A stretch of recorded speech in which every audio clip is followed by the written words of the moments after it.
Hello friends, గత కొన్ని రోజులుగా మన ఛానల్లో వీడియోస్ అన్నవి అప్లోడ్ అవ్వడం లేదు. దానికి కారణం మార్కెట్లో ఉన్న వాలటాలిటీ అండి. సో దీనిని అబ్జర్వ్ చేయడంలోనే మాకు టైం అంతా సరిపోతుంది. సో కాబట్టి మేము వీడియోస్ అనేవి తీసుకురావడానికి కొంచెం డిలే అవుతుంది. సో ఇంకొక విషయం నేను మీకు క్లియర్ చేయాలనుకుంటున్నాను. రీసెంట్గా ఎవరైతే ట్రేడింగ్ స్టార్ట్ చేసి ఉంటారో వారు ఈ వాలటాలిటీ ఏదైతే ఉందో, అంటే మీన్స్ ఎలక్షన్స్కి ముందు ఎవరైతే స్టార్ట్ చేసి ఉంటారో వారు ఒక హ్యూజ్ లాస్ని బుక్ చేసి ఉంటారు. యూట్యూబ్లో నేను చాలామంది యూట్యూబర్స్ని కూడా చూశాను.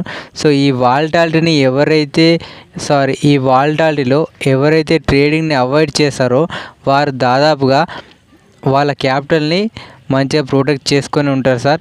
గమనించండి, చాలా వీడియోస్ మీరు యూట్యూబ్లో కూడా చూడండి.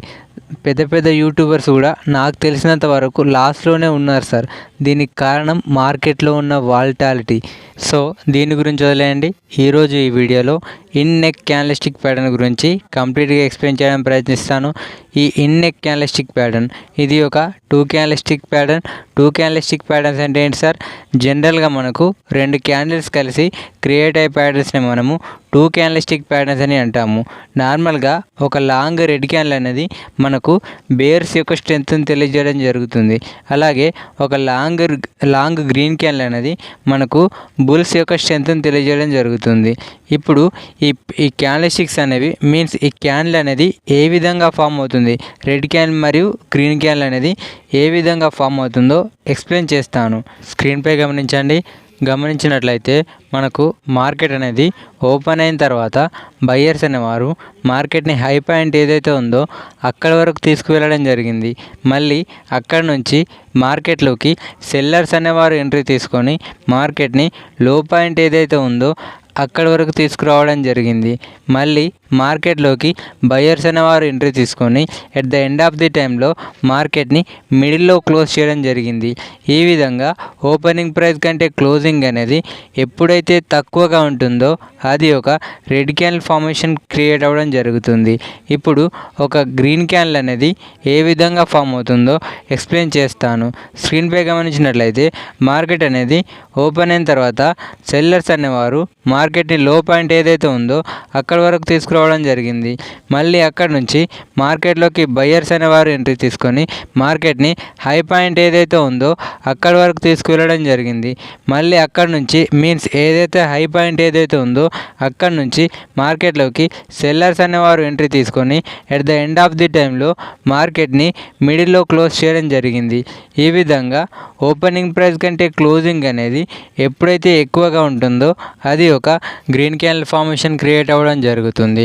ఇప్పుడు ఒక రెడ్ క్యాండిల్ మరియు ఒక గ్రీన్ క్యాండిల్ యొక్క ఫార్మేషన్ని గమనించారు కదా. ఇప్పుడు ఈ ప్యాటర్న్ అనేది ఏ విధంగా ఫామ్ అవుతుందో ఎక్స్ప్లెయిన్ చేస్తాను. స్క్రీన్పై గమనించినట్లయితే మార్కెట్ అనేది ఓపెన్ అయిన తర్వాత డే 1 గమనించండి. ఓపెన్ అయిన తర్వాత మార్కెట్ అనేది కంప్లీట్ సెల్లింగ్ ప్రెషర్ చూపిస్తూ మార్కెట్ కిందన క్లోజ్ అవ్వడం జరిగింది. అంటే ఓపెనింగ్ ప్రైస్ కంటే క్లోజింగ్ అనేది తక్కువగా ఉంటుంది, సెల్లింగ్ ప్రెషర్ అనేది చాలా ఎక్కువగా ఉంటుంది. సో అక్కడ నుంచి మార్కెట్ అనేది కంప్లీట్ గ్యాప్ డౌన్ అయింది సార్. సో ఈ విధంగా గ్యాప్ డౌన్ అయిందంటే ఏం తెలియజేసుకోవచ్చు సార్? మార్కెట్లో సెల్లర్స్ యొక్క ప్రెషర్ అనేది ఇంకా స్ట్రాంగ్గా ఉందని మనకు తెలుస్తుంది.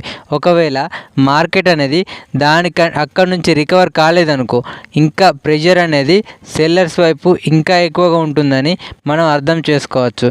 మళ్ళీ సెకండ్ డే గమనించండి, అక్కడ నుంచి మార్కెట్ అనేది ఒక రికవరీ పొజిషన్ని క్రియేట్ చేస్తూ రెడ్ క్యాండిల్ యొక్క క్లోజింగ్ ఏదైతే ఉందో దానికి ఆల్మోస్ట్ సమానంగా క్లోజ్ చేయడం జరిగింది. అంటే రెండవ రోజు గ్రీన్ క్యాండిల్ అనేది ఫామ్ అవ్వడం జరిగింది.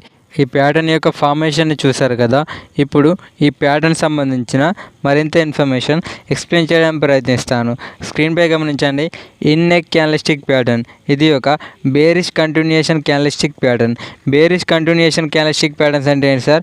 ఈ క్యాండిల్స్టిక్ ప్యాటర్న్స్ అనేవి జనరల్గా మనకు మిడిల్ ఆఫ్ ద ట్రెండ్లో ఫామ్ అవ్వడం జరుగుతుంది. So middle of the trend అని మనకి ఎలా తెలియజేస్తుంది sir? Middle of the trend తెలియాలంటే మనకు ఒక ట్రెండ్ అనేది ఏ విధంగా ఫామ్ అవుతుందో తెలియాలి. సో దీని గురించి మనం తర్వాత డిస్కస్ చేద్దాం. సో ఈ ప్యాటర్న్ యొక్క నేమ్ గమనించినట్లయితే ఇది 2 వర్డ్స్తో క్రియేట్ అవ్వడం జరిగింది సార్. ఒకటి ఇన్, 2 నెక్. ఈ ప్యాటర్న్లో ఫామ్ అయ్యే మొదటి క్యాండిల్ అనేది ఒక బేరిష్ మారుబోజు క్యాండిల్స్టిక్ ప్యాటర్న్ అయి ఉండాలి. అలాగే ఈ ప్యాటర్న్లో ఫామ్ అయ్యే సెకండ్ క్యాండిల్ అనేది ఒక స్మాల్ గ్రీన్ క్యాండిల్ అయి ఉండాలి. మరి ఈ క్యాండిల్స్టిక్ ప్యాటర్న్ అనేది మిడిల్ ఆఫ్ ద ట్రెండ్లో ఫామ్ అయింది అనుకుందాం. మరి మనం ఏం అర్థం చేసుకోవచ్చు సార్? మార్కెట్ అనేది ఇంకా స్ట్రాంగ్గా కిందికి ఫాల్ అయ్యే అవకాశం ఉందని మనకు తెలుస్తుంది. మరి ఈ ప్యాటర్న్ అనేది ఏ టైం ఫ్రేమ్లలో ఫామ్ అవ్వడం జరుగుతుంది? జనరల్గా మనకు రీటైల్ ట్రేడర్స్ అనేవారు 4 విధాలుగా ట్రేడ్ చేయడం జరుగుతుంది సార్. ఒకటి scalping trading, 2 intraday trading, 3 swing trading, 4 positional trading. ఈ 4 ట్రేడింగ్ స్టైల్స్ అంటే స్కాల్పింగ్ ట్రేడింగ్ అంటే జనరల్గా మనకు 1 నుంచి 3 మినిట్స్ కానీ 1 మినిట్ కానీ 3 మినిట్స్ కానీ టైం ఫ్రేమ్ కానీ యూజ్ చేస్తాం. అలాగే ఇంట్రాడే టైం ఫ్రేమ్ అంటే 15 మినిట్స్ ఆర్ 5 మినిట్స్ ఈ టైం ఫ్రేమ్ యూజ్ చేస్తాం. అలాగే స్వింగ్ ట్రేడింగ్ అంటే నార్మల్గా మనకు డైలీ టైం ఫ్రేమ్ కానీ లేదా అవర్లీ టైం ఫ్రేమ్ కానీ యూజ్ చేస్తాం. అలాగే పొజిషనల్ అంటే మనం వీక్లీ కానీ మంత్లీ కానీ యూజ్ చేస్తాం సార్. సో ఈ క్యాండిల్స్టిక్ ప్యాటర్న్ అనేది ఈ అన్ని టైం ఫ్రేమ్లలో ఫామ్ అవ్వడం జరుగుతుంది. మరి మనం ఈ క్యాండిల్స్టిక్ ప్యాటర్న్ ఏ విధంగా ఐడెంటిఫై చేయాలి సార్? దానికోసం మనం డైలీ చార్ట్ని ప్రాక్టీస్ చేయవలసి ఉంటుంది. అప్పుడు మాత్రమే మనం ఈ ఏ క్యాండిల్స్టిక్ ప్యాటర్న్ అయినా మనం డైలీ చార్ట్ని ప్రాక్టీస్ చేయడం ద్వారా మాత్రమే మనకు తెలియజేయడం జరుగుతుంది. సో ఇంకొక విషయం ఏంటంటే చార్ట్ అనేది క్లియర్గా అర్థమవుతుంది సార్ డైలీ మనం చార్ట్ని ప్రాక్టీస్ చేయడం ద్వారా. మరి ఈ క్యాండిల్స్టిక్ ప్యాటర్న్ అనేది మనకు మిడిల్ ఆఫ్ ద ట్రెండ్లో ఫామ్ అయింది అనుకుందాం. మరి మనం ఏ విధంగా ఎంట్రీ తీసుకోవాలి ఎక్స్ప్లెయిన్ చేస్తాను. స్క్రీన్పై గమనించండి. ఇది జనరల్గా మనకు ఒక స్ట్రాంగ్ డౌన్ ట్రెండ్ అనేది ఫామ్ అవ్వడం జరుగుతుంది. తర్వాత మనకు ఒక మిడిల్ ఆఫ్ ద ట్రెండ్లో ఈ క్యాండిల్స్టిక్ ప్యాటర్న్ అనేది ఫామ్ అయింది. తర్వాత మనము ఒక ప్రాపర్ కన్ఫర్మేషన్ కానీ లేదా ప్రాపర్ రీటెస్ట్ కానీ తీసుకొని ఎంట్రీ తీసుకుంటాము. ఈ క్యాండిల్స్టిక్ ప్యాటర్న్ యొక్క హై ఏదైతే ఉందో దానిపైన స్టాప్ లాస్ అనేది ప్లేస్ చేయడం జరుగుతుంది. గుర్తుపెట్టుకోండి, మీరు ఎప్పుడైతే ఎంట్రీ తీసుకుంటున్నారో దాని తర్వాత స్టాప్ లాస్ ప్లేస్ చేయడం అనేది చాలా ఇంపార్టెంట్ సార్. ఇది మీకు ఏ ట్రేడర్ అయినా మీరు ఎక్కడ ట్రైనింగ్ తీసుకుంటున్నా, మీరు యూట్యూబ్ నుంచి కోర్స్ తీసుకుంటున్నా వారు ఖచ్చితంగా చెప్పే ఉంటారు. ఇప్పుడు ఈ ప్యాటర్న్ సంబంధించిన ఒక ఎగ్జాంపుల్ని ఎక్స్ప్లెయిన్ చేయడానికి ప్రయత్నిస్తాను. స్క్రీన్పై గమనించండి. ఇదేం చార్ట్ సార్? నిఫ్టీ 50 డైలీ చార్ట్లో ఉన్నాము. క్లియర్గా గమనించినట్లయితే ప్రీవియస్గా మనకు ఒక స్ట్రాంగ్ డౌన్ ట్రెండ్ అనేది ఫామ్ అవ్వడం జరుగుతుంది. తర్వాత మనకు ఒక మిడిల్ ఆఫ్ ద ట్రెండ్లో ఈ ఇన్ నెక్ క్యాండిల్స్టిక్ ప్యాటర్న్ అనేది ఫామ్ అయింది. తర్వాత మనము ఒక ప్రాపర్ కన్ఫర్మేషన్ కానీ లేదా ప్రాపర్ రీటెస్ట్ కానీ తీసుకొని ఎంట్రీ తీసుకోవాల్సి ఉంటుంది. ఈ క్యాండిల్స్టిక్ ప్యాటర్న్ యొక్క హై ఏదైతే ఉందో దానిపైన స్టాప్ లాస్ అనేది ప్లేస్ చేయడం జరుగుతుంది. సో ఇది ఈ క్యాండిల్స్టిక్ ప్యాటర్న్ సంబంధించిన కంప్లీట్ ఇన్ఫర్మేషన్. ఈ వీడియో మీకు నచ్చిందా?